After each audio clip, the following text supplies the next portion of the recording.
BPSC 6 to 8 के सभी अभ्यर्थियों को एक बार फिर से मेरा नमस्कार। पीवाईक्यू आधारित हम लोग सेशन कवर कर रहे हैं, जिसमें 15 मार्च का जो पेपर हुआ था सेकंड पेपर, उस पेपर के सभी प्रश्नों की एनालिसिस की जा रही है।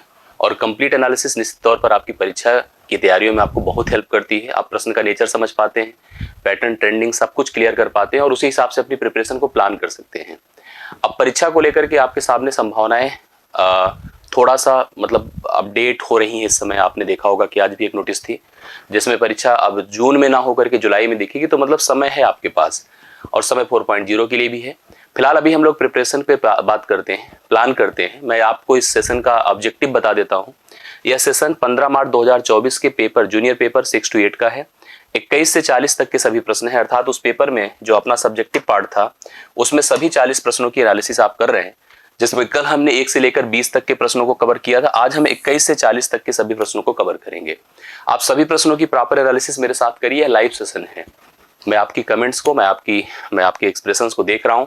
अगर आप में डाउट है तो कमेंट लाइव नहीं है तो आप लाइव हैं, और आप अपने कमेंट्स के माध्यम से हमें कंफर्म करते चलिए, अपने सोल्यूशंस देते चलिए, अपने डाउट्स रखते चलिए, जिससे कि हम कनेक्टिविटी में रहें। और सबसे फाइनल जब वीडियो आपका एंड हो जाए तो अपने टॉपिक जरूर मेंशन किया करिए कि इस टॉपिक में प्रॉब्लम हो रही है, टॉपिक हमारा नहीं हो पाया अभी तक, ऐसे प्रश्नों में दिक्कत हो रही है। आप मुझे प्रश्न भेजें, उसकी स्क्रीनशॉट दें। आपकी कम्युनिकेशन, आपकी कनेक्टिविटी ही हमको इस परीक्षा की प्रिपरेशन में आपको बेहतर बनाने में हेल्प करेगा। मैं उसी हिसाब से प्लान कर रहा हूँ, तो ज़्यादा समय नहीं लेता हूँ, शुरुआत करता हूँ आज के सेशन की। और प्रश्नों से पहले पीडीएफ आपको मिल जाएगा, डिस्क्रिप्शन में आपको टेलीग्राम ग्रुप दिया है, उसको ज्वाइन किया रहिए, मैथ्स वाला। और ये है, देखिए, बीपीएससी टीआरई 3.0 री एग्जाम की बात हम लोग कर रहे हैं, लेकिन उसके लिए हम पढ़ रहे हैं पीवाईक्यू। ध्यान से देखिएगा। और पीवाईक्यू भी 15 मार्च का, और 15 मार्च के सब्जेक्टिव पार्ट के जो 40 प्रश्न थे उस 40 का एक सेशन हो चुका है, 1 से 20। आज हम कवर करेंगे 21 से 40, पूरा 21 से 40 आज के सेशन में डन हो जाएगा। अब मन लगाकर पहले प्रश्न से शुरुआत कर दीजिए। पहला प्रश्न एक शानदार सा प्रश्न है। तेल की एक टंकी, कह रहा है 2/5 भाग भरी हुई है। जैसे एक टंकी ऐसे थी, ये देखिएगा, ये टंकी है जो 2/5 भाग भरी है। अगर मुझसे कोई कहेगा परसेंटेज में बताओ सर कितनी भरी है, तो मैं कहूंगा 40%, क्योंकि किसी संख्या को परसेंट में बनाने के लिए 100 से गुणा किया जाता है। 2/5 भाग भरी हुई है, ये इतना भाग भरी थी। कह रहा है इसमें अगर हम 32 लीटर तेल और पलट दे, ला दे, उठा के कहीं से डाल दें, तो यह टंकी जो 2/5 भाग भरी हुई थी, ये थोड़ा और ऊपर उठ जाएगी, यहां तक पहुंच जाएगी, 6/7 भाग तक भर जाएगी। देखिए, पढ़िए, लिखिए, पढ़िए यहाँ पर क्या लिखा है। तो कह रहा 32 लीटर जैसे उसमें और तेल डालते हैं तो यह टंकी 6/7 भाग तक भर जाती है, तो यह 6/7 तक पहुंच गई। और देख लो आप इस सफर को, इस यात्रा को जो कवर किया गया है 2/5 से 6/7 तक, यह किस वजह से हुआ, यह 2/5 से 6/7 तक, क्योंकि 32 लीटर तेल इसमें एक्स्ट्रा डाला गया है। पहले से उसमें तेल था, 2/5 भाग कवर किया था, लेकिन जैसे ही हमने उसमें 32 लीटर तेल पलटा कहीं से लाकर किसी रिसोर्स से, उसका जो 2/5 भाग था अभी 6/7 हो गया। मतलब जो डिफरेंस है इन दोनों के बीच का, यह 32 लीटर के द्वारा कवर किया गया है। हमसे पूछा टंकी की क्षमता धारिता बतानी है, कितनी कैपेसिटी है टंकी की। आइए हम लोग देखते हैं। एक चीज मैं आपको बता दूं, कभी भी अगर हम क्वांटिटी को भिन्न के आधार पर लेके चलते हैं तो टोटल क्वांटिटी एक होती है। अब एक का 2/5 भाग भरा है, एक का 6/7 भाग भरा है, एक से छोटे ही पार्ट है, ज्यादा नहीं होंगे। अगर परसेंटेज के आधार पर चलते हैं तो यही एक 100% हो जाता है। 100 का 40% भाग भरा है, 100 का कुछ और भाग भरा है, इस हिसाब से डिस्ट्रीब्यूशन होता है। अगर हम परसेंटेज पे जाएंगे तो टोटल 100% निकालेंगे, अगर हम भिन्न पर रहेंगे तो हम एक पर कंसीडर करेंगे। फिलहाल इतना हम समझ गए 2/5 से 6/7 होना। और वो क्यों हुआ, क्योंकि 32 लीटर तेल उसमें एक्स्ट्रा डाला गया। तो आप 2/5 थे, हम 6/7 हो गए। क्या डिफरेंस है, डिफरेंस देखिए आराम से बता लेंगे। इसका इससे मल्टीप्लीकेशन करें 14, इसका इससे मल्टीप्लीकेशन करें 30, दोनों में डिफरेंस देखिए 16 और नीचे क्या है 35, 7×5 = 16/35 भाग था, 16/35 बढ़ा है यहां से, तब हम 6/7 पर पहुंच पाए। एक भिन्न ऐसे प्रश्न बन सकता था प्राइमरी में कि 2/7 में 5 में कितना जोड़ दे कि 6/7 हो जाए, तो 16/35 जोड़ दीजिए 6/7 हो जाए। यह 16/35 हुआ क्यों, क्योंकि हमने 32 लीटर तेल डाला इसमें। अब आपसे पूछा जा रहा है टंकी की टोटल मात्रा जो कि 1 होगी, 1 बताना है। आप इसको कंपेयर करें, 16 × 1 = 16, 16 दूना 32, 1 का मान 35 दूना 70, 35 दूना 70 अर्थात 70 लीटर की क्षमता वाली वह टंकी है, जो आपको ऑप्शन नंबर बी में दिया गया है। और आपके सबके लगभग कमेंट्स मुझे जो दिख रहे हैं 70 लीटर है, और यही मुझे मोटिवेट करता है। जब आपके कमेंट्स आते हैं और आप सही सोल्यूशन देते हैं तो मुझे भी लगता है कि सही प्लानिंग है और इतने दिन का पढ़ाया लिखाया सब सार्थक है। ठीक है, चलो पहला प्रश्न डन होता है। 21 नंबर, हम बढ़ते हैं 22 पर। अब आप देखो, ये आसान प्रश्न है और इस आसान प्रश्न को भी आराम से आप कवर करिए। लिखा क्या है, एक पंखा 30% घाटे पर 4900 रुपए में बेचा गया। एक दुकानदार ने जितने में खरीदा था उससे 30% कम किया, घाटा ले लिया और घाटा लेकर के 4900 में बेचा। तो पंखे का क्रय मूल्य अर्थात उसने खुद कितने में खरीदा था ये बताना है। जनरली हम लोग जानते हैं कि जो क्रय मूल्य लागत होती है वो 100% होती है। 100% में उसने खरीदा था, बट उसने किसी एक ग्राहक को 30% कम करके, 100 में अगर हम कोई भी परसेंटेज जोड़े घटाएं तो सीधा जोड़ घटा दिया करिए, 30% कम करके 70% में उसने बेचा था।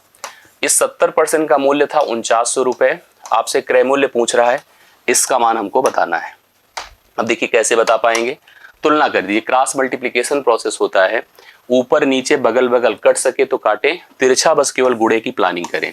70 से इसको डिवाइड करेंगे 70 ही आएगा। कितना आएगा, 70 ही आएगा। और 70 का आप 100 से गुणा कर दे 7000 हो जाएगा। अर्थात उसकी जो एक्चुअल प्राइस थी वो 7000 थी, जिसको 30% के घाटे पर 4900 रुपए में बेच दिया गया था। मैं इसका एक दूसरा तरीका भी बता देता हूं। जैसे कहा है कि 30% घाटा, 30% घाटा मतलब 30% लिखिए, 30% को भिन्न में लिखिए तो ये 3/10 होता है।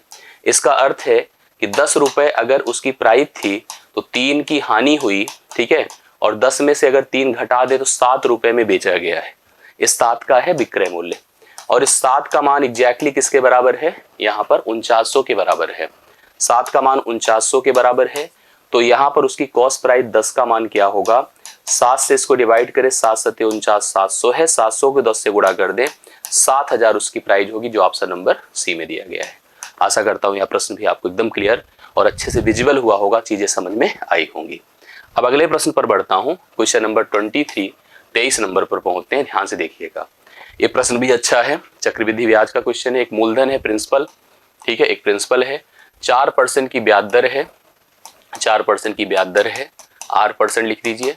2 वर्षों में समय आपको 2 वर्ष दिया गया है, 169 रुपए हो जाता है, मतलब ये अमाउंट है, ठीक है। तो मूलधन आपसे प्रिंसिपल पूछा गया है, क्या होगा। चक्रवृद्धि ब्याज सतत वृद्धि पर आधारित कॉन्सेप्ट है। साधारण यही होता है, तो पहले साल 4%, तो अगले भी 4, तो 2 साल में 8% होता था। बट चक्रवृद्धि ब्याज है तो निश्चित तौर पर 4 साल 4%, फिर 4% सतत रूप से उसको लेकर चलना होता है। चक्रवृद्धि साधारण में यही फर्क होता है। तो सतत प्रक्रिया पर ब्याज का इंक्रीज आपको देखने को मिलेगा, और बहुत आसान प्रोसेस से हम लोग इसको सॉल्व करेंगे। 4% की ब्याज दर है, इसको आप 4% को भिन्न के हिसाब से 1/25 लिख दो। भाई 4/100 करेंगे 1/25। यहाँ प्रिंसिपल लिखिए, यहाँ पर अमाउंट लिखिए, लिखिए 25, 25 में 1 जोड़ दें तो यह होगा 26, ठीक है, मतलब 25 से 26 हुआ। और यह 2 साल की बात है, इसलिए इस प्रक्रिया को 2 बार दोहराइए, फिर लिखिए 25 से 26, करेक्ट है। इसका अर्थ है, ध्यान से देखिएगा, इसका अर्थ है यदि 25 गुणे 25 अर्थात 625 इसका प्रिंसिपल था, तो 26 गुणे 26 676 इसका क्या होगा, अमाउंट होगा। अब इस 676 का मान 169 दिया है, तो आपको इस प्रिंसिपल का मान अर्थात 625 का मान बताना है। तो आप इसको कहीं पर अगर ऐसे नहीं समझ में आए तो आप ऐसे कहीं लाइए, लिखिए 676 का मान 169 है। अब आप मुझे 625 का मान बता दो, तो आप देखो थोड़ा सा सॉल्व करने में सावधानी बरतिएगा, गलती मत करिएगा, नहीं तो सब किया धारा बेकार हो जाता है। 13 से दोनों कटेगा, ठीक है, 13 पचे 65 और 2 13 दूना 26, 13 93 होता है, 13 चौके 52 होता है। 4 से 625 को भाग करें, 4 1 के 4, 2 2 4 5 20, 4 6 24, 24 के बाद 4 दूना 8, 4 5 20, 156.25 है। ऑप्शन नंबर सी इस प्रश्न के लिए राइट सोल्यूशन है। ऑप्शन नंबर सी इस प्रश्न का राइट सोल्यूशन है, जो कि आपको मेंशन किया है। सी ऑप्शन आप देख लीजिएगा प्लीज, सभी लोग, सबको समझ में आ गया होगा। तो सी ऑप्शन इसका मूलधन था, जिसे अगर हम 4% की दर से 2 साल तक निवेशित करते हैं चक्रवृद्धि ब्याज के आधार पे, तो आपको 169 रुपए टोटल अमाउंट प्राप्त होता है, ठीक है। ये 23 टन होता है। 24 पर आ जाइए। एक टंकी है, टंकी की लंबाई दिया है 25 मीटर, चौड़ाई दिया है 12 मीटर, गहराई दिया है 6 मीटर। तो निश्चित तौर पर यह टंकी क्यूबाइड अर्थात घनाभ आकृति का है, संदूक की तरह है। जैसे कमरा है, अगर इस कमरे को ही टंकी बना दो तो लंबाई है इसकी, चौड़ाई इसकी, ऊंचाई है, उसी प्रकार से यहाँ पर है। 50 पैसे प्रति वर्ग मीटर की दर से इसकी दीवालों मतलब आप कमरे में बैठे तो देखिए सामने दीवार, पीछे दीवार, बगल दीवार और आधार मतलब फर्श ना कि छत। हाँ, छत नहीं लीजिएगा, फर्श केवल लीजिएगा। को खर्च कराना है, पेंट कराना है, प्लास्टर कराना है और 50 पैसे प्रति वर्ग मीटर की दर से कराना है। तो कुल खर्च कितना आएगा ये बताना है। देखिए ये अपने पास वह जो टंकी है कुछ इस तरह से इसको बना सकते हैं हम लोग। ये देखिए मैंने बना दिया, या आप जिस कमरे में बैठे उसी कमरे को सोच लीजिए, कंफर्म हो जाएगा। देखिए आपको दिख रहा होगा एक घनाभ की आकृति की एक टंकी है और टंकी का ये बेस है, ये जो हमने दिखाया नीचे अभी आप देख रहे होंगे, नीचे का सेक्शन जो मैं ऐसे रेड कलर से ऐसे प्रेजेंट कर दूं आपके सामने, यही बेस है टंकी का, नीचे वाला भाग ना, ये दिख पा रहा होगा आप लोगों को, ये बेस है। अब बाकी ये देखिए एक कॉर्नर ज्वाइन कर दिया एक छत से, अब इस प्रकार से है। तो अब इसकी लंबाई देखो कितनी है, ध्यान से देखिएगा, लंबाई 25 है यहाँ से यहाँ तक, चौड़ाई 12 है यहाँ से यहाँ तक, और ऊंचाई कितनी है 6 यहाँ से यहाँ तक, इस प्रकार से है। अब मुझे इसको प्लास्टर करवाना है, तो प्लास्टर कराने के लिए हमें क्या लेना है, चारों दीवालों का क्षेत्रफल होता है ट्वाइस L + B × H, और उसमें आधार जोड़ेंगे। आधार क्या होता है, लंबाई गुणे चौड़ाई L × B। इसी को देख लीजिए तो हमें वो एरिया डिफाइन हो जाएगा जिसको हमें प्लास्टर कराना है। ठीक है, तो हम लिखेंगे ट्वाइस L कितना है 25 और B कितना है L + B 12 और H कितना है 6 प्लस LB कर दीजिए, LB मतलब 25 × 12 ये आपके पास है। तो 25 12 37 होता है और 6 दूना 12, 37 × 12 कर दीजिए, ठीक है, प्लस 25 × 12 है। अब आप इसको 12 अगर कामन ले लेते हैं तो 12 कामन लेते हैं, 37 और 25, 7 5 12, 3 2 5 1 6 62, यही मीटर स्क्वायर आपका क्षेत्रफल है।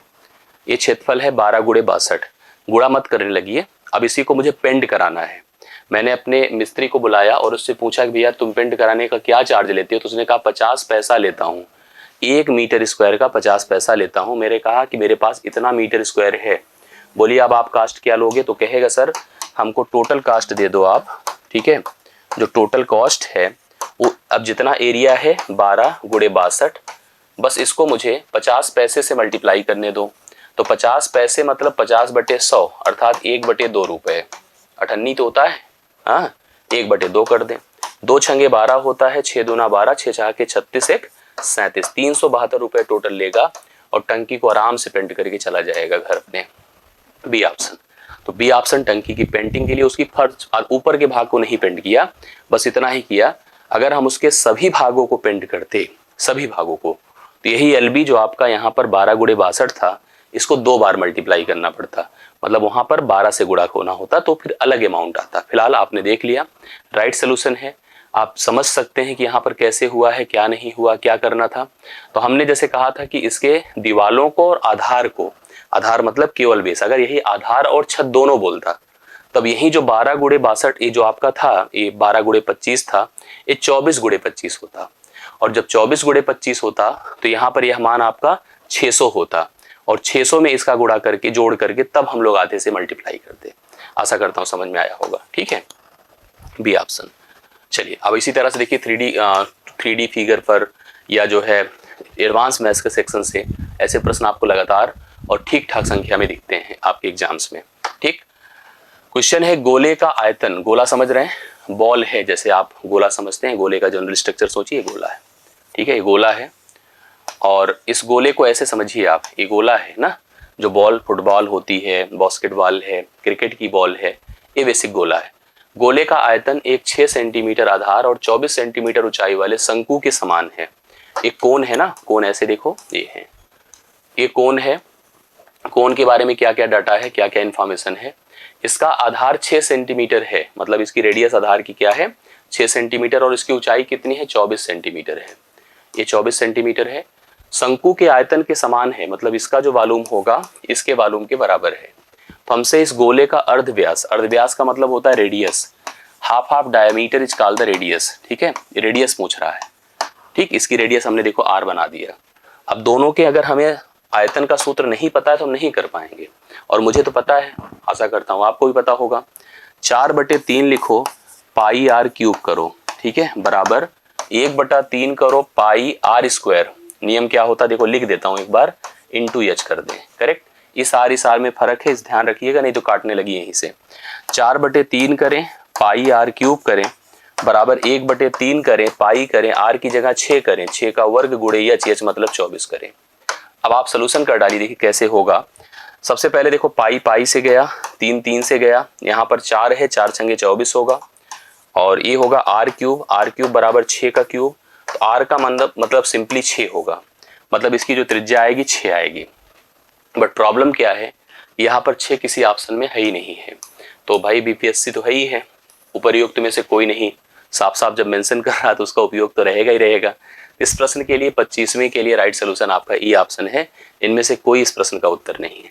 कमेंट्स करिए, बताते चलिए, कंफर्म करते चलिए, सबको समझ में आ रहा है कि नहीं आ रहा है ये जरूर मुझे बताइए। तो 25वां प्रश्न डन होता है, राइट सोल्यूशन आपका ई ऑप्शन है। अगले प्रश्न पर आ जाइए। दो समीकरण है 6x माइनस, क्या देखिए प्रश्न को पढ़िए सभी लोग, 6x माइनस 3y बराबर 0 ना, एक है 6x minus 3y plus 10 is equal to 0 है, और एक दूसरा है minus 2x plus y minus 9 बराबर 0 है। करेक्ट है। अब हमसे कहा गया है, ध्यान से देखिएगा, को दर्शाने वाली जो रेखाएं हैं समांतर का मतलब पैरेलल है, संपाती हैं, संपाती मतलब एक तरह से आप कैसे, अब देखो प्रतिच्छेदी को तो इंटरसेक्टिंग कहते हैं, इंटरसेक्टिंग है, और एक दूसरे से होकर गुजरने वाली एक तरह से आप कोइंसाइड लाइंस कहते हैं, वो संपाती कहलाती हैं। पैरेलल और इंटरसेक्टिंग के हिसाब से ही हम लोग चल रहे हैं, और इंटरसेक्टिंग का मतलब होगा ऐसी रेखाएं जो एक दूसरे को प्रतिच्छेद करे, अर्थात उनके जो बिंदु हों जहां से वो लोग होकर गुजरे, कॉमन बिंदु हो, उनके एक्स वाई के मान समान हो, ऐसा हम लोग को यहाँ पर प्रश्न मतलब प्रतिच्छेदी की केस में आता है। पैरेलल तभी दो रेखाएं होती हैं, मतलब एक रेखा अगर एक L1 है और दूसरी रेखा अगर L2 है, ये तभी पैरेलल है, पैरेलल मतलब ये समांतर है जब M1 बराबर M2 हो, और M1 क्या है, स्लोप, प्रवणता, दोनों की प्रवणताएं अगर बराबर हैं तो रेखा क्या होती हैं, समांतर होती हैं। और प्रवणता के लिए आपको क्या करना चाहिए, रेखा को y equal to mx plus c के फॉर्म में लाना चाहिए, जहां पर जो x का गुणांक होगा कोफिशिएंट वही आपकी प्रवणता होगा। इसकी प्रवणता देखो कैसे निकलेगा, अगर मैं y को अलग करूं तो 3y पॉजिटिव होगा, उधर जाएगा 6x प्लस 10 रहेगा, y बराबर 6/3x प्लस 10 होगा, 10/3 होगा, तो x का गुणांक 6/3 है, अर्थात यहां से प्रवणता आ गई 2, भाई 6/3 2 होगा। जबकि अगर दूसरे की बात किया जाए, इसकी बात किया जाए, ठीक है, तो यहाँ पर अगर y लिखेंगे तो y इक्वल टू उधर जाएगा 2x प्लस 9 होगा, तो ये तो सीधा सीधा उसके फॉर्म में, ये y2 यहाँ पर m2 आपका कितना है बताएं, m2 भी आपका 2 है, इसकी भी प्रवणता 2 है, तो मैंने नोटिस कर लिया कि प्रवणताएं दोनों की बराबर हैं, ये 2 है ये भी 2 है। अगर प्रवणताएं बराबर हैं तो रेखाएं पैरेलल हैं, समांतर हैं। अब एक डाउट तो आपके मन में आ ही रहा होगा कि प्रतिच्छेदी तो मैं श्योर कर रहा हूं, दो रेखा अगर समांतर हो गई तो जीवन में एक दूसरे को कभी नहीं मिलेंगी, कभी मिल ही नहीं सकती हैं। इस रेखा का फ्लो इस रेखा का फ्लो ऐसे अनंत तक बढ़ता रहेगा आगे पीछे। समांतर अगर है रेखाएं तो मिलने की कोई गुंजाइश जीवन भर हो ही नहीं सकती है। बाकी अगर समांतर नहीं तो कभी ना कभी जरूर मिलती हैं, लेकिन दो रेखाएं अगर समांतर हो गई तो जीवन भर एक दूसरे को केवल देखती रहेंगी, मिलेंगी नहीं। तो यहाँ पर इस प्रश्न के लिए समांतर इसका राइट सोल्यूशन होगा। समांतर पहला लगाइए, रेखाएं समांतर हैं क्योंकि प्रवणताएं बराबर हैं, तो 26 का ए ऑप्शन समांतर इस प्रश्न का राइट सोल्यूशन है। कंफर्म कर लो और बहुतों का क्लियर है, लेकिन डाउट बनेगा कि उपर्युक्त में एक से अधिक ननाबदीज, तो फिलहाल इस सब कोऑर्डिनेट से भी रिलेट करने वाला कॉन्सेप्ट है और अच्छे से इसको क्लियर करने पर ही कंफर्म होता है। ठीक है, आगे बढ़ता हूं।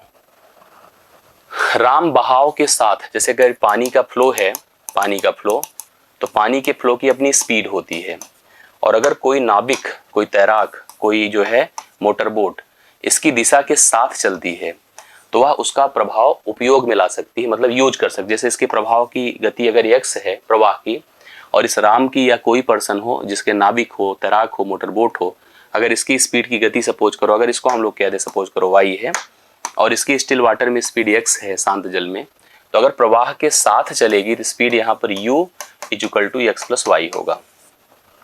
और अगर इधर प्रवाह है और इधर इसको आना है तो प्रवाह के विपरीत अगर जाएगा तो साथ में है अनुकूल चाल है, अनुकूल चाल, हालांकि मैंने इसका सेशन लिया है, आप लोगों को कंफर्म किया होगा। और ये प्रतिकूल चाल अगर होगा, ठीक है, तो प्रतिकूल चाल v equal to x minus y होगा। क्या होगा, x माइनस वाई होगा।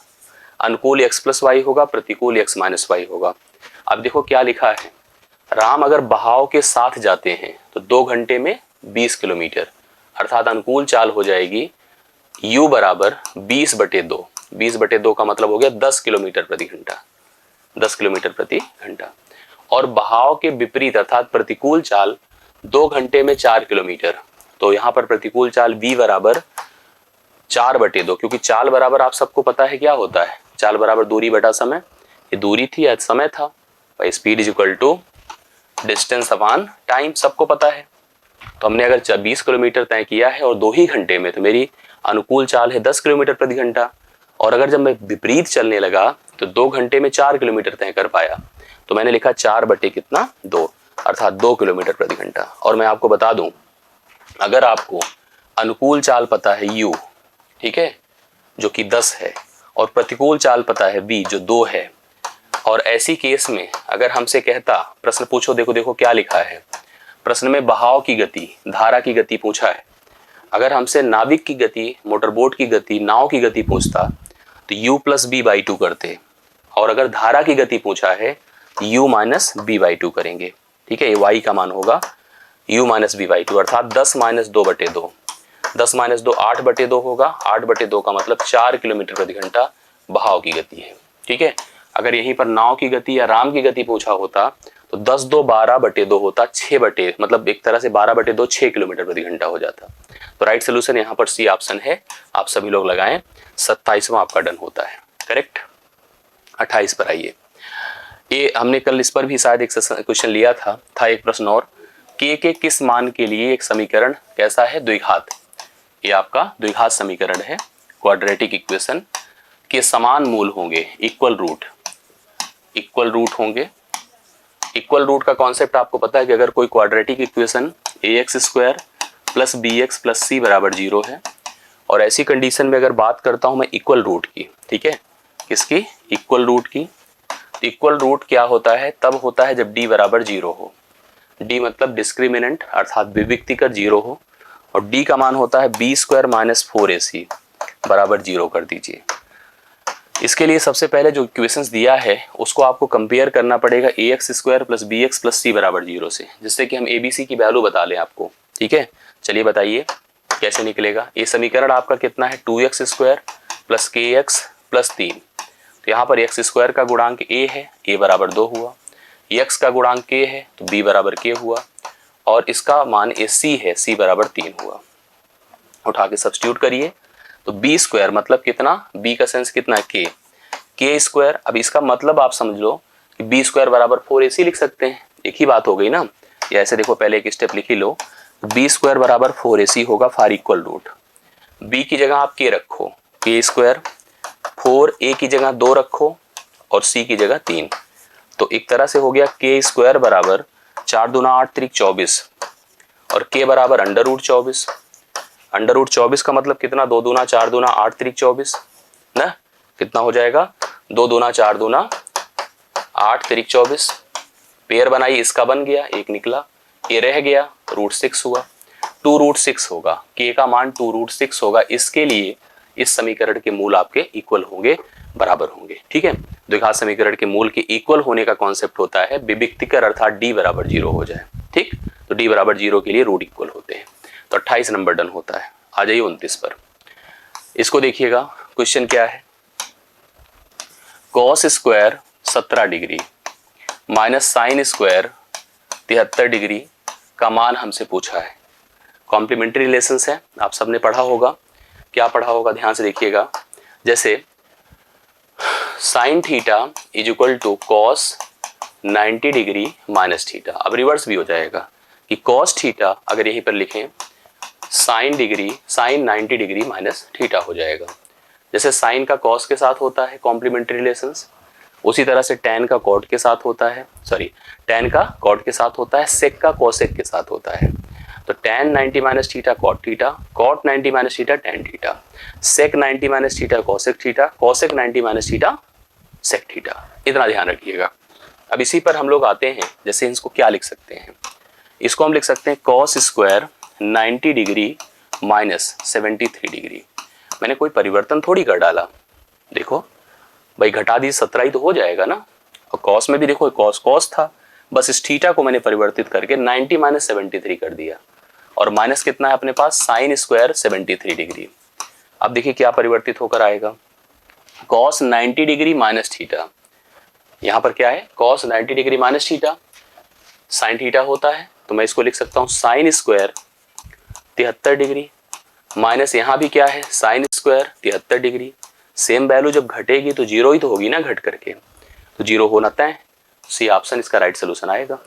जीरो एकदम कंफर्म है, इसका राइट सोल्यूशन आपको 29वें का मिल रहा है, जो ऑप्शन नंबर सी में है। और आपके भी रिस्पॉन्स है सी तक। कोई दिक्कत हो रही है तो प्लीज बताइए, कंफर्म करिए। सी ऑप्शन इस प्रश्न का राइट सोल्यूशन है, जो आपको जीरो प्राप्त हो रहा है। ठीक है, नेक्स्ट क्वेश्चन पर आइए 30th पर। मोहन क्या कर, देखो स्टॉक शेयर का मैं एक सेशन ले रहा हूँ कल, अभी से आप लोग शेड्यूल कर लो, नोटिफाई कर लीजिए। कल 4 बजे हम स्टॉक शेयर को एकदम क्लियर कर देंगे। हालांकि मैंने एक वीडियो दिया था, दरअसल ये थोड़ा सा कॉन्सेप्ट डिफरेंट है। जो लाभ हानि, जनरल लाभ हानि होती है उससे अलग है। हर एक कंपनी का एक शेयर होता है। अभी आपने देखा होगा कि जब इलेक्शन का रिजल्ट आने वाला था, उसके एक दिन पहले तक कंपनियों के शेयर के भाव बहुत तेजी से बढ़े थे, मतलब शेयर मार्केट पूरी तरह से उफान पर था। जिस दिन थोड़ा सा जब रिजल्ट आने लगा और जो रुझान आने लगे, तो ये कंफर्म नहीं हो रहा था कि गवर्नमेंट किसकी बनेगी, तुरंत ही शेयर की वैल्यू डाउन होनी शुरू हो गई। डेप्रिसिएशन इसको कहते हैं, ठीक है, डेप्रिसिएट होनी शुरू हो गई। जो एग्जैक्ट शेयर की प्राइस थी वो डाउन होकर के कमजोर होती चली गई। ये सब कुछ जो है डिपेंडेंसी होती है कि कंडीशंस कंट्री की क्या है, देश की परिस्थिति स्थिति के आधार पे ही शेयर की प्राइजेस बढ़ती हैं और घटती हैं। अब जैसे मान लो हम कभी एक शेयर के बारे में थोड़ी जानकारी रखें इस क्वेश्चन के माध्यम से, हालांकि पहले प्रश्न पढ़ते हैं, लेकिन प्रश्न पढ़ने से कुछ क्लियर नहीं होगा, मैं श्योर कर रहा हूं, जो बताऊंगा उसी से क्लियर होगा। मोहन रुपए 20 मूल्य का शेयर, इसका मतलब जैसे कि हम 20 मूल्य वाली पेन, मार्केट में हमको 20 रुपए वाली पेन चाहिए, मैं गया 20 रुपए वाली पेन लेने, ये वही लाइन का अर्थ है कि 20 मूल्य वाला शेयर अर्थात एक ऐसा शेयर जिसकी नॉमिनल वैल्यू, उसे कहते हैं nominal value, fix value, face value, जो उसकी प्राइस है वो है 20 रुपीज, मतलब 20 वाला शेयर खरीदना था। उस शेयर पर कंपनी ने इस समय 9% का लाभांश भुगतान करने का वादा किया था, इसे कहते हैं डिविडेंड।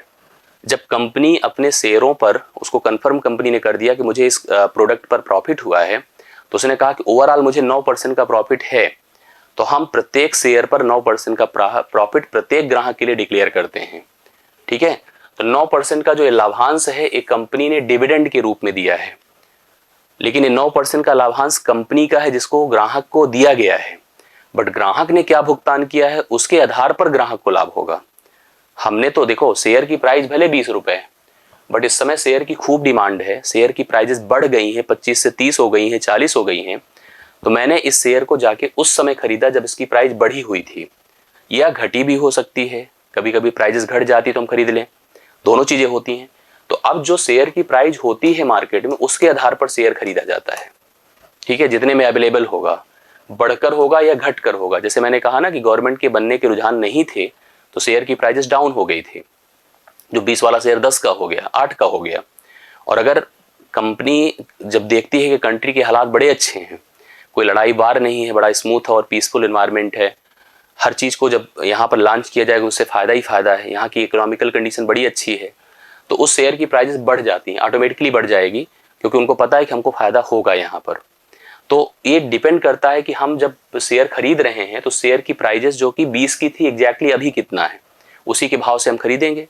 अगर 20 की वैल्यू ना होकर के इस समय 30 की हो और मेरे पास 900 रुपए हैं, मेरे पास मान लो 1500 रुपए हैं, तो उस समय 1500 रुपए को 30 वाले शेयर के हिसाब से भुगतान करूंगा तो 50 ही शेयर खरीद पाऊंगा, जबकि अगर एग्जैक्ट प्राइस पर खरीदता तो मुझे ज्यादा शेयर मिलते। ये स्थिति है। और ये जो 9% का लाभांश कंपनी ने डिक्लेयर किया है, ये कंपनी का लाभ है, जिसने कंपनी ने प्रत्येक अपने शेयर होल्डर्स में बांट दिया, हर शेयर पर उसने 9% का फायदा दे दिया। लेकिन व्यक्ति जो पर्सन है उसने जो शेयर परचेज किया तो उसके आधार पर वह 12% का ब्याज अर्थात लाभ चाहता है, इतने का लाभ चाहता है। कंपनी तो 9% का दे रही है, तो इसका अर्थ है कि उसने शेयर को तब खरीदा होगा जब उसकी प्राइस कम थी। अब प्रत्येक शेयर का बाजार भाव, मार्केट वैल्यू हमको बताना है। अब आप समझो इसको कैसे करते हैं। ये जो 9% है ये प्रति शेयर का है, और हमेशा जो कंपनी डिवाइड करेगी डिविडेंड को, लाभ को, लाभांश को, वो नॉमिनल वैल्यू पर करेगी। मतलब 9/100 गुड़े एक शेयर का जो लाभ होगा वह 9/5 रुपए होगा। एक शेयर पर कंपनी 9/5 का लाभ दे रही है, बट ये जो है चाहता है कौन, पर्सन, कि उसे 12% का लाभ मिले। तो 12% के हिसाब से वह शेयर प्राइजेस सोचेगा, मतलब उसी हिसाब से जब शेयर की प्राइजेस सेट होगी तभी वह जाके खरीदेगा। तो हम कहेंगे हमको भाई 12% चाहिए, और यह 12% किसके बराबर रहे, 9/5 के।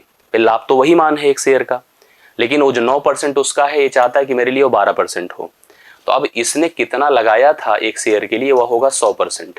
भाई जितना लगाएगा कोई इन्वेस्ट करेगा, ये हमने खर्च किया, हम इतने का लाभ चाहते थे, तो मुझे एक शेयर तब की प्राइस क्या होनी चाहिए थी, या कितने प्राइस पर होने पर मैं खरीदूंगा शेयर। तो 12% को उसको कंपेयर करिए, देखिए परसेंट को परसेंट से खत्म कर दीजिए। 3 चौके 12 होता है, 3 तिया 9 होता है, 4 से इसको डिवाइड कर दे 25 हो जाएगा, 25 ऊपर चला जाएगा 75 होगा, 75/5 कर दे। जब शेयर की प्राइस 15 रुपए होगी मार्केट में, तब जाकर खरीदने पर उसे 12% का लाभ इस कंडीशन में प्राप्त होगा। ये आपका स्टॉक शेयर का एक प्रश्न है जो अब पिछले 2 बार से लगातार पूछा जा रहा है। स्टैंडर्ड बढ़ा के स्टैंडर्ड घटा के दोनों परिस्थितियों के प्रश्न आपको एग्जाम में देखने को मिलेंगे। तो नोट कर लीजिएगा, 30वें प्रश्न का राइट सोल्यूशन था ऑप्शन नंबर ए है। मैंने कहा जैसे कि स्टॉक शेयर का एक क्लास ले रहा हूँ, कल ही 4 बजे आप लोग इसके लिए क्लास शेड्यूल कर लो, नोटिफाई कर लो।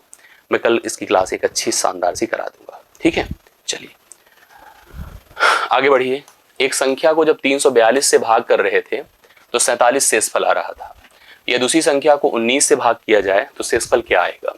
अब आप देखो, एक नंबर था, ध्यान से पहले इसका कॉन्सेप्ट देख लीजिए, करने को तो एक लाइन में आंसर आ जाए, लेकिन इसका कॉन्सेप्ट जानना बहुत जरूरी है। एक नंबर था जिसको हम जब 347 से भाग कर रहे थे तो भागफल पता नहीं कितना जा रहा था, मैंने कहा चलो ये जा रहा था, शेषफल 47 आ रहा था, ये रिमाइंडर था। नंबर को अगर मुझे बताना हो किसी को कि नंबर क्या था, तो नंबर क्या होता है, संख्या, जिसे डिविडेंड कहते हैं। डिविडेंड जो होता है वो होता है भाजक मतलब डिवीजर इनटू भागफल प्लस शेषफल।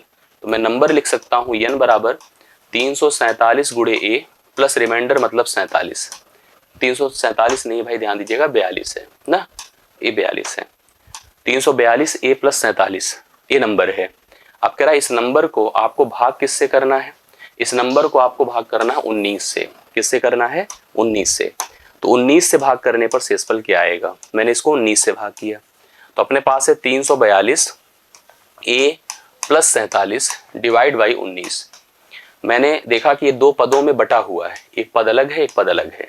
19 से जब इसको भाग किया तो 19 1 19 15 और कुछ 19 8 ये पूरी तरह से कट जाएगा, तो इसका रिमाइंडर तो 0 होगा। अब ले देकर यही बचा, मतलब इतने भाग को तो मैंने बांट के देखा, डिवाइड करके देखा, 0 शेषफल आ रहा था। 19 दूना 38 9 47, यहाँ पर रिमाइंडर 9 आया। 9 और 0 जोड़ेंगे तो सही शेषफल इसका 9 होगा एग्जैक्टली। और जब ऐसे प्रश्न करने हैं आपको तो आप देखो, पहला भाजक था 342 और उससे भाग करने पर संख्या 47 शेषफल दे रही थी। दूसरा भाजक अपने पास है 19, तो मैं पहले चेक करता हूं क्या अपना जो दूसरा भाजक है जिससे अब हमको भाग करके आंसर लाना है, क्या इस पहले भाजक को काट सकता है। हाँ काट सकता है, कट गया है पूरी तरह से। तो इसने सीधा सीधा इसके शेषफल को भाग किया। 19 दूना 38, 38 9 47, सीधा सीधा आप ऑप्शन नंबर बी पर जा सकते थे। 9 इस प्रश्न के लिए राइट सोल्यूशन हो जाता।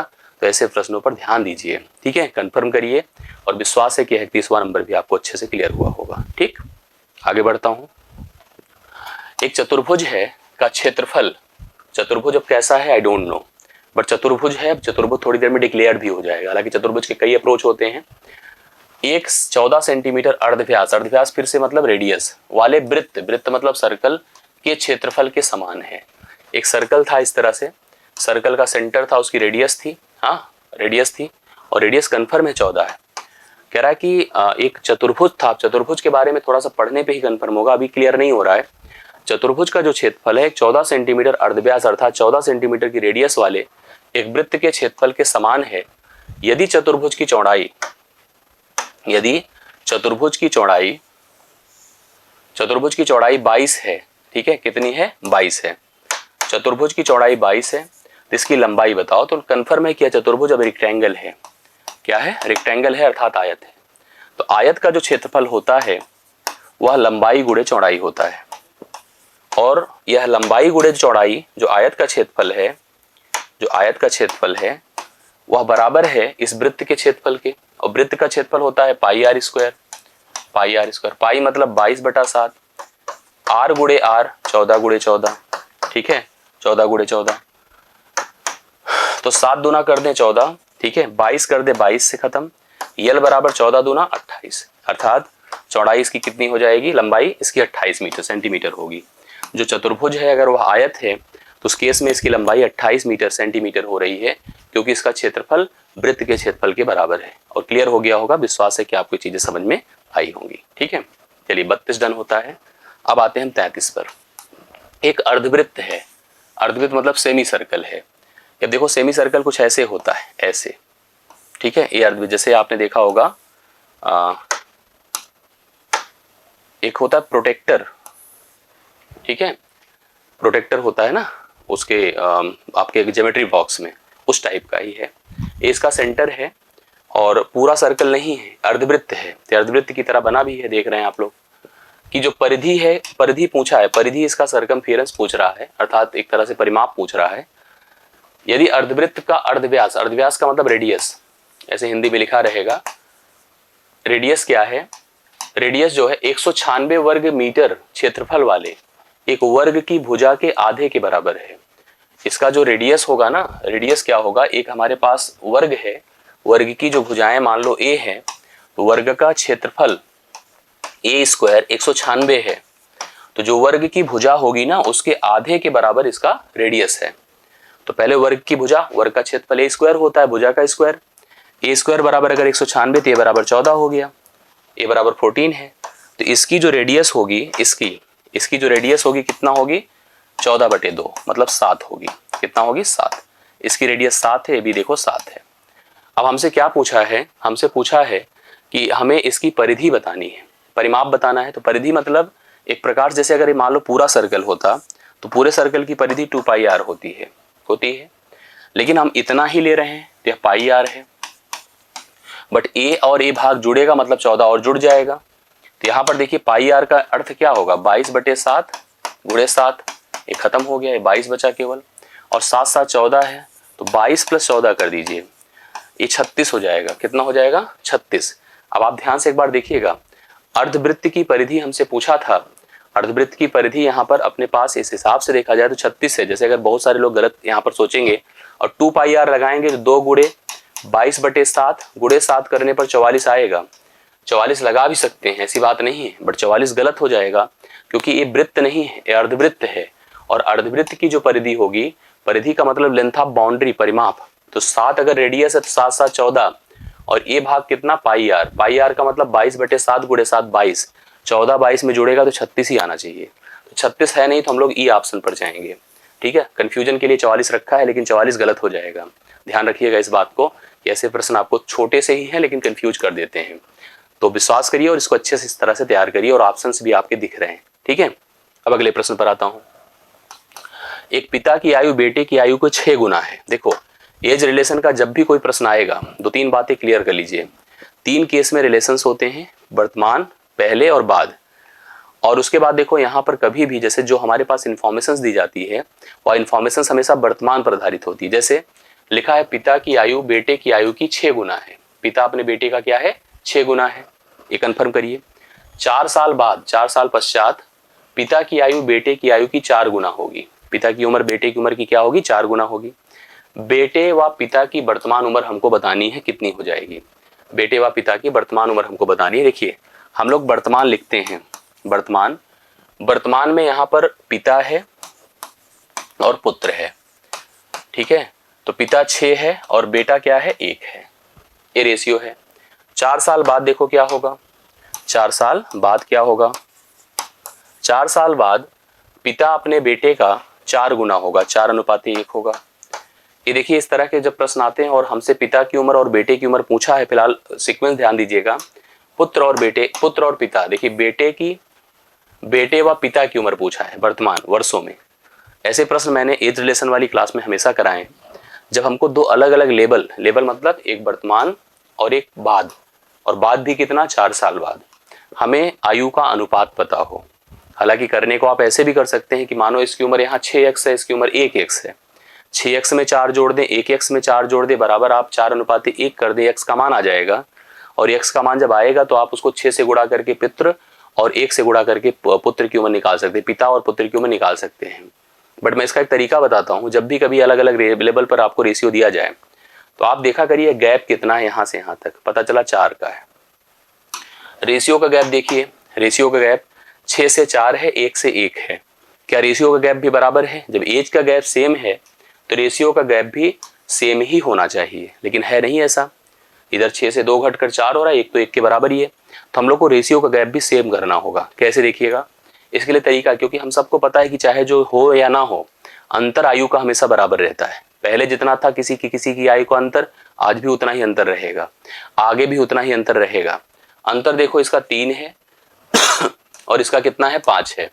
हम लोग इसका अंतर सेम सेट करने के चक्कर में ही सब कुछ सेट कर लेते हैं। हम क्या कर दें, इसको 5 से गुणा और उसको 3 से, इस तरह से करके देखिए अब तुरंत अपना सब कुछ सही हो जाएगा। कैसे? 5 से गुणा करिए, 5 चौके 20, 5 एक के 5, 3 से गुणा करिए, 3 छंगे 18, 3 एक के 3। अब जो हमारे पास रेशियो थे वो सब बदल गए। अभी जो नया मैंने लिख दिया वो रेशियो बन गया।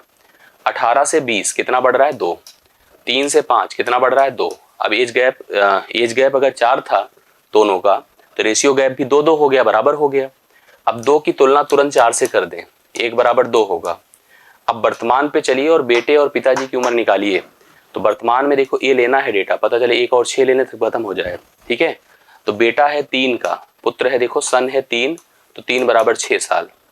पिताजी हैं 18 फादर, तो 18 मतलब 18 दूना 36, तो बेटा है 6 साल का और पिताजी 36 साल के।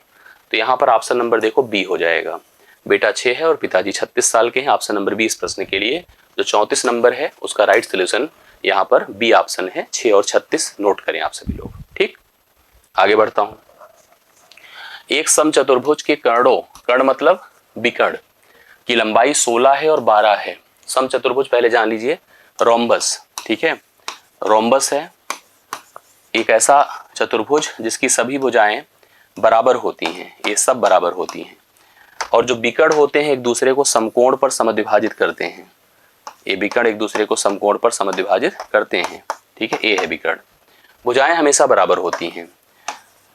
समकोण त्रिभुज अर्थात पाइथागोरस का नियम भी प्रत्येक जो बने त्रिभुज है वहां पर काम भी करेगा। ठीक है, समचतुर्भुज के कर्णों की लंबाई 16 सेंटीमीटर, विकर्ण देखो 16 है, लेकिन एक पे मैंने बताया आपको कि अगर यह विकर्ण पूरा 16 है तो यह भाग आपका 8 होगा, यह भाग भी 8 ही होगा। और दूसरा अगर 12 है, पूरा बार 12 है तो यह भाग 6 होगा, यह भाग 6 होगा। और अगर आप इस त्रिभुज में मेरे साथ देखिए ध्यान से, क्योंकि हमसे भुजा की लंबाई पूछ रहा है, तो इस त्रिभुज में आइए तो यह आपको समकोण दिखेगा। समकोण के सामने कर्ण होता है और यह भुजा अगर 8 है या 6 है तो पाइथागोरियन ट्रिपलेट काम करेगा। ट्रिपलेट उस दिन मैंने बताया था आप लोगों को। 8 है 6 है, अंडर रूट क्या लिखेंगे? 8 का स्क्वायर प्लस 6 का स्क्वायर। 36 64 जुड़कर 100 है, 100 का वर्गमूल कितना? 10 है। तो प्रत्येक भुजा कितनी हो गई? 10। और कुछ तो पूछा नहीं, अगर परिमाप पूछता तो 10 के 40 होता। फिलहाल हम लोगों से क्या पूछा था? केवल और केवल भुजा पूछा था, तो C option 10 centimetre right solution है। ठीक, ये हो गया 35। अब आइए 36 पर। ये समरूप त्रिभुज का भी कॉन्सेप्ट आपको बहुत बार दिखेगा प्रश्नों में, लेकिन समरूपता को बहुत डिफाइन करिए। जैसे इसने लिखा है त्रिभुज एबीसी और डीईएफ समरूप है, सिमिलर ट्रायंगल है। तो सिमिलर का मतलब होता है करेस्पॉन्डिंग साइड्स और करेस्पॉन्डिंग एंगल रिलेटेड हो। सभी कोण अगर समकक्ष कोण जो आपके करेस्पॉन्डिंग एंगल्स होते हैं अगर इक्वल हैं तो त्रिभुज समरूप है। और भुजाएं समानुपाती होती हैं। जैसे अगर आप ऐसा मत सोचिए कि एक छोटा त्रिभुज है और एक बड़ा त्रिभुज है तो समरूप नहीं, बिल्कुल होगा, क्योंकि यहाँ मीजरमेंट मतलब नहीं होता है, मीजरमेंट प्रोपोर्शनल होता है। कोण हमेशा यहाँ पर इक्वल होते हैं करेस्पॉन्डिंग, क्योंकि आपको पता है त्रिभुज चाहे इतना बड़ा हो चाहे इतना बड़ा हो, कोणों का जोड़ तो 180 होना ही होना है। यह कोण इसके साथ बराबर हो, यह कोण इसके साथ बराबर हो, यह कोण इसके साथ बराबर हो, यह हो गया समरूप। भुजाएं प्रोपोर्शनल हो जाएंगी। जिस क्रम में यहाँ से यहाँ इंक्रीज है उसी क्रम में यहाँ से यहाँ इंक्रीज हो, वही क्रम में वहां से वहां इंक्रीज हो। इसी को प्रोपोर्शनलिटी कहते हैं, इसी को जो है समरूपता का कॉन्सेप्ट कहते हैं।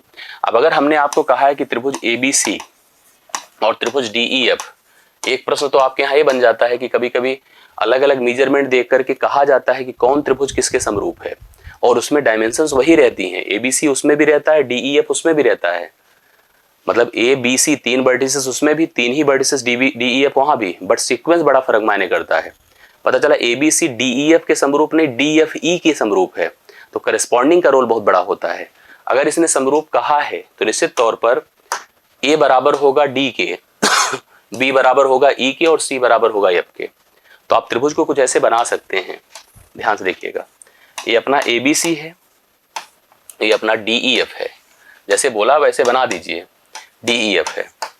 अब इसका सेंस है कि ये कोण इस कोण के बराबर है, यह कोण इस कोण के बराबर है और यह कोण इस कोण के बराबर है। करेक्ट है, दोनों त्रिभुज आपस में समरूप हैं। ठीक है, कोण ए बराबर क्या है 30 है, कोण ए बराबर 30 है, कोण सी बराबर 50 है, कोण सी बराबर 50 है। अब बाकी ये तय हो गया कि यह भी 30 होगा, ये भी 50 होगा, और अगर 30 50 80 है तो यह 100 होगा, तो यह भी 100 होगा। इसमें कोण पूछा ही नहीं हम लोगों से। अब हमसे जो कहा है उसको पढ़िए। कहा ए बी अपना 5 है, ठीक है, ए सी अपना क्या है 8 है, डी एफ क्या है 7.5 है, डीई का मान पूछा, इसका मान पूछा है। तो मैंने जैसे कहा है ना, कोण अगर त्रिभुज समरूप है तो भुजाएं प्रोपोर्शनल होती हैं। प्रोपोर्शनल का मतलब ऐसे, ए बी बटे डीई बराबर ए सी बटे डी एफ, ए बी बटा डीई बराबर ए सी बटा डी एफ। अब आप देखिए, ए बी का मान कितना है 5 है और डीई का मान कितना है क्वेश्चन मार्क है, नहीं पता है। ए सी का मान आपको 8 दिया है और ए सी का मान डी एफ का मान कितना है 7.5 है।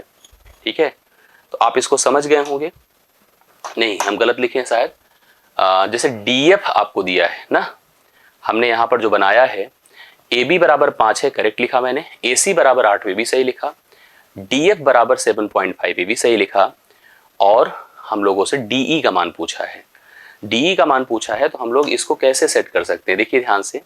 जैसे हम लोगों से ए सी या ए बी के समांतर हमको डी एफ, क्योंकि यहाँ पर जिस सीक्वेंस में चीजें दी गई हैं उस हिसाब से अगर हम लोग प्लान करें तो देखिए ए बी है, ए बी 5 है, भाई हम सीक्वेंस पहले देख ले, ए बी सी और डी ई एफ। अगर ए बी डी के साथ है, बी ई के साथ है, सी एफ, तो मैंने एकदम क्लियर बताया इसको। अब जैसे ए बी अपने को 5 दिया है, ए सी अपने को 8 दिया है, डी एफ ये वाला सेक्शन 7.5 है, हाँ, और डीई का मान हम लोगों से पूछा है। अगर ऐसे इस पैटर्न को फॉलो करते हैं तो डीई के लिए तो हमने सही बनाया है कि ए बी बटा डीई और ए सी बटा डी एफ। अब इस केस में अगर हम लोगों को यहाँ सॉल्यूशन करना है तो वहाँ तो मैच ही नहीं करेगा, क्योंकि 5 5 25, 5 7 35 उस हिसाब से सेट नहीं होगा। तो इस हिसाब से देखिए, अब इसका सोल्यूशन जब किया जाए तो सोल्यूशन जब हम करेंगे तो इसका इसके साथ मल्टीप्लीकेशन, इसका इसके साथ, अर्थात 7.5 इंटू 8 और 7.5 इंटू 5 नॉट 8, ठीक है, इंटू 5 डिवाइड बाई कितना होगा बताएं, डिवाइड बाई 8 होगा। तो 5 5 25 होता है, 5 7 35 2 37 होता है, बटे 8 होगा। अब ऐसे देखो तो 8 चौके 32 समथिंग होगा। भाई इस हिसाब से अगर जाएंगे तो 8 चौके 32, 4 दशमलव समथिंग होगा। और बहुत लोग इसमें 12 लगा सकते हैं, 15 लगा सकते हैं। जैसे मेरे दिमाग में भी इसको लेके डाउट आया कि मैं जैसे आप लोगों से, इसीलिए तो इसका डिस्कशन किया। तो ये डिस्कशन मैंने इसीलिए बार बार आपसे किया कि जो है यहाँ पर कहीं ना कहीं डाउट एक बनता कि 5 अगर 7.5 से कंपेयर हो जाता तो 15 25 75 1.5 आता, 1.5 अगर 8 से मल्टीप्लाई होता तो 15 8 120 12 आता। तो 12 को लेके डाउट आ सकता है लोग के मन में, तो बहुत लोग लगाए भी होंगे 12, लेकिन रियलिटी में इसका आंसर ई ऑप्शन हो जाएगा, कोई नहीं होगा इनमें से। तो इसका ऑप्शन ई राइट सोल्यूशन होगा। आप सभी लोग उतारिए, ठीक है। तो इस प्रश्न को जो आपने देखा कि 36 नंबर था, इसका कोई ऑप्शन इस प्रश्न का सोल्यूशन नहीं होगा, ई ऑप्शन को आप लगा कर चलिए।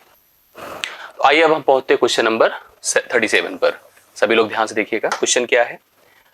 5 सेंटीमीटर अर्धव्यास, फिर से अर्धव्यास का मतलब रेडियस, कि एक वृत्त की इसके बिंदु P पर एक स्पर्श रेखा PQ वृत्त के केंद्र O से निकलने वाली एक रेखा को Q पर मिलती है।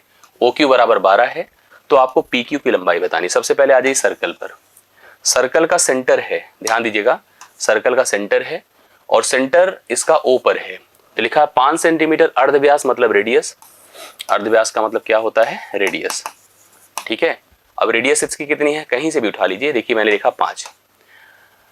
केंद्र, अब देखो इसके बिंदु P, यहां पर बिंदु ले लेते हैं P पर एक स्पर्श रेखा जिसे टेंजेंट कहते हैं। तो स्पर्श रेखा देखो ऐसे गुजरती है, ऐसे, ठीक है। अब यहां पर ऐसे गुजरी है स्पर्श रेखा इस बिंदु P पर, और ये जा रही है कहां पर, देखो P से Q तक, यहां पर आ रही है। तो आपको बता दूं कि यहां पर और चीजें क्या कंफर्म किया है, पढ़िए। O से निकलने वाली इस रेखा को Q पर मिलती है, अगर हम यहां से इसको मिला देते इससे जाकर के Q पर मिलती है। OQ बराबर 12 दिया है, अगर ये लेंथ 12 सेंटीमीटर दिया है तो आपसे पी क्यू की लेंथ पूछ रहा है, मतलब इसकी लंबाई पूछ रहा है कि पी क्यू की लेंथ कितनी हो जाएगी। अब पी क्यू की लंबाई देखो हम कैसे निकाल पाएंगे, बहुत ध्यान से देखिएगा। मैं इसके पहले आपको बता दूं, अगर कभी कोई सर्कल हो, उसका सेंटर हो और इसकी रेडियस हो और यहाँ पर कोई एक स्पर्श रेखा इस पर आकर ऐसे मीट करे किसी बिंदु पर, ये अगर बिंदु इसका ओ है, केंद्र है इसका, तो रेडियस जो होता है इस पर हमेशा समकोण बनाता है और इसको मिला देंगे तो समकोण के सामने की भुजा कर्ण होगी। मतलब केंद्र से अगर यहाँ आकर रेडियस इस पर मीट कर रहा है, यहाँ 90 डिग्री बनाया होगा। इसकी रेडियस कन्फर्म है 5 और इसकी यह लेंथ भी कन्फर्म है 12, जो 90 के सामने अर्थात कर्ण है। ठीक है, बहुत लोग इसमें भी डाउट में आएंगे और इस लेंथ पी क्यू को 13 बता सकते हैं पाइथागोरस के हिसाब से, लेकिन आप ध्यान दो कि कर्ण 12 है, यहाँ पर आपको पी क्यू की लेंथ बतानी है। तो हम पाइथागोरस के नियम पर चलते हैं और 12 का स्क्वायर -5 का स्क्वायर करते हैं और अंडर रूट करेंगे तो यह पी क्यू हमको फाइंड होगा, प्राप्त होगा, क्योंकि कर्ण के सामने का स्क्वायर जो होता है शेष दोनों भुजाओं के वर्गों के योग के बराबर होता है। तो 12 बराबर में 144, 144 से आप निकालो 25 आएगा 119, 119 इसका वर्गमूल इस प्रश्न का राइट सोल्यूशन होगा ऑप्शन नंबर सी। तो ऑप्शन नंबर सी अगर आप लगाओगे तो इस प्रश्न का सही सोल्यूशन आपको मिलेगा। तो आया 37 ऑप्शन नंबर सी। आप सभी लोग इस प्रश्न का उत्तर देख सकते हैं, उतार सकते हैं। आशा करता हूं क्लियर हुआ होगा। ठीक है, अब हम बढ़ते हैं 38 पर। दो घन है क्यूब, ठीक है, जिनमें से प्रत्येक का आयतन 64 घन सेंटीमीटर है। दो क्यूब हैं, घन जिसको कह रहे हैं, प्रत्येक का आयतन 64 घन सेंटीमीटर है, के संलग्न फलकों को मिलाकर एक ठोस घनाभ बनाया जाता है। अभी देखो लिखा नहीं, लेकिन आप जानते हैं कि मिलाने पर घनाभ बनेगा। इससे प्राप्त, देखो शब्द लिखा है घनाभ मतलब क्यूबाइड। ठीक है, क्यूबाइड का पृष्ठीय क्षेत्रफल सरफेस एरिया आपसे पूछा है। पृष्ठीय क्षेत्रफल अर्थात सरफेस एरिया हमसे पूछा है। सबसे पहले ध्यान दीजिए, जैसे अगर हम क्यूब को मिलाकर घनाभ बना, ये देखो अपना क्यूब है एक और क्यूब की अपनी मेजरमेंट है, मतलब इसकी भुजाएं हैं और भुजाएं कैसे डिक्लेयर्ड होंगी ध्यान सुनिएगा। सबसे पहले देखिए इसका आयतन कितना है 64 और आयतन क्या होता है भुजा का क्यूब, ए क्यूब बराबर 64 है। ए बराबर क्या होगा 64 का घनमूल 4 होगा, 64 का घनमूल क्या होगा 4 होगा। अब इसको ध्यान से देखिएगा, अगर हमने, देखिए सब लोग, इसको अगर हमने यहाँ पर एक इसी से साथ फिर से मिलाया तो देखिए ये आपके सामने एक नया स्ट्रक्चर क्रिएट हुआ, ये नया बना। तो अब आप देख रहे हैं दो हमने घनों को संलग्न मिला करके एक घनाभ बना दिया। अब घनाभ बनते ही इसकी लंबाई देखो बदल गई, लंबाई बदल गई, चौड़ाई और ऊंचाई वही रह गई, चौड़ाई ऊंचाई में कोई परिवर्तन नहीं है। ठीक है, लंबाई क्या होगी, सबसे पहले इसका जो क्यूब था अपना एग्जैक्टली उसका आयतन देखो कितना है, ए क्यूब बराबर 64, ए बराबर आपका 4 होगा। मतलब जो क्यूब था उसकी भुजाएं 4 थी, बट 4 और 4 मिलकर यह लेंथ पूरी की पूरी 8 हो जाएगी, तो लंबाई 8 हो गई, लेकिन चौड़ाई भी, ऊंचाई भी 4 रहेगी और चौड़ाई भी 4 रहेगी। ठीक है, ऊंचाई और चौड़ाई आपकी 4 ही रहेगी। अब हमसे इसके संलग्न फलकों का, इसने कहा ना घनाभ का पृष्ठीय क्षेत्रफल, तो घनाभ का जो पृष्ठीय क्षेत्रफल सरफेस एरिया होता है वो twice LB plus BH plus HL होता है। इसी को फॉलो करिए, आंसर आ जाएगा। लिखो ट्वाइस LB मतलब 8 गुणे 4 32 हुआ, BH का मतलब क्या हो जाएगा 4 गुणे 4 प्लस, मतलब एक तरह से 16 लिख देते हैं सीधा सीधा, और HL का मतलब ऊंचाई और लंबाई, 8 चौके 32। तो अभी हो गया 2 बाहर रहेगा, 32 64 हुआ और 64 प्लस 16 60 70 70 10 80 दूना 160 आएगा, 160 सेंटीमीटर स्क्वायर। इसका ऑप्शन नंबर ए में राइट सोल्यूशन दिया है। ठीक है, option number A 160 centimetre square इसका राइट सोल्यूशन होगा, जो आप लोग देख सकते हैं 38 आपका डन होता है। ठीक है, आयतन भी पूछ सकता है, मतलब जो भी पूछे हमसे, सतह का क्षेत्रफल, उसमें भी आपसे संलग्न सतहों में जो है केवल दीवालों का क्षेत्रफल पूछ सकता है, आधार का, मतलब जैसे पूछे उस हिसाब से कर सकते हैं। अगला प्रश्न देखिएगा आप लोग, ये बहुत आता है प्रश्न कि कोई पहिया है, पहिए का अर्ध व्यास अर्थात रेडियस है 21 सेंटीमीटर। ठीक है, 21 सेंटीमीटर, 924 सेंटीमीटर की दूरी है, उसे तय करना है कितने चक्कर लगाएगा। ध्यान दीजिए, अगर कोई पहिया है और कोई दूरी तय कर रहा है, तो पहिया जब एक बार घूमता है तो 1 चक्कर लगाता है, और जब वह एक बार घूमता है तो 1 चक्कर में उसके द्वारा जो तय की गई दूरी होती है, 1 चक्कर में जो दूरी तय करता है वह होती है पहिए की परिधि। क्या होती है, पहिए की परिधि। पहिए की जितनी सरकमफेरेंस या परिधि होगी उतने ही लेंथ को वह 1 चक्कर में तय करेगा। ऐसे में पहिए के द्वारा लगाए गए चक्करों की संख्या बराबर क्या हो जाएगी, पहिए के द्वारा पूरी दूरी को तय करने में लगाए गए चक्करों की संख्या टोटल डिस्टेंस कुल दूरी बटा पहिए की परिधि होगी, पहिए की परिधि होगी। ये ध्यान दीजिएगा आप लोग, total distance divide by circumference of the wheel. अब जैसे पहिए का अर्धव्यास अगर 21 है मतलब रेडियस, तो परिधि क्या होगी, परिधि होगी 2 पाई आर, 2 गुणे 22/7 गुणे 21, ठीक है। ये उसकी क्या होगी, परिधि होगी। और टोटल डिस्टेंस कितनी है, टोटल डिस्टेंस ये है 924 मीटर है। बस ध्यान रखिएगा ये मीटर में है सेंटीमीटर में है, तो अपने को तो इतना पता ही है कि 1 मीटर बराबर 100 सेंटीमीटर होता है ना, 1 मीटर बराबर 100 सेंटीमीटर। तो हमें अगर हमें चक्करों की संख्या निकालनी है तो कुल दूरी लिखूंगा 924, और अगर 1 मीटर 100 सेंटीमीटर होता है तो इसको भी हम सेंटीमीटर में लिख दें, गुणे 100 बटे पहिए की परिधि हमने लिखा है 2 गुणे 22 है गुणे 21 है। अब आप कहोगे सर 7, हमने कहा 7 जाओ ऊपर, क्योंकि जो नीचे रहेगा वो जाएगा ऊपर भाग देने पर, ठीक है। अब इसको काटने पीटने की प्रक्रिया पर आओ, देखिए कैसे कटेगा, क्या स्थिति होगी। सबसे पहले देखिए जैसे हम देख रहे हैं 11 दूना 22, 11 अठे 88, 11 चौके 44, 21 चौके 84 होता है, 2 दूना 4 होता है, 100 गुणे 7 700 होता है, 700 चक्कर लगाएगा वह पहिया 700। कभी अगर आप बस पे यात्रा करो और जो बस का चालक है कोई दूरी तय करने के बाद उससे थोड़ा पूछिए भैया तुम इस दूरी को तय किए हो, ये पहिया तुम्हारा जो बस का है कितने चक्कर लगाया हो, कहेगा भाई ये सब गिनने उनने का काम नहीं करते, आप ही गिनो।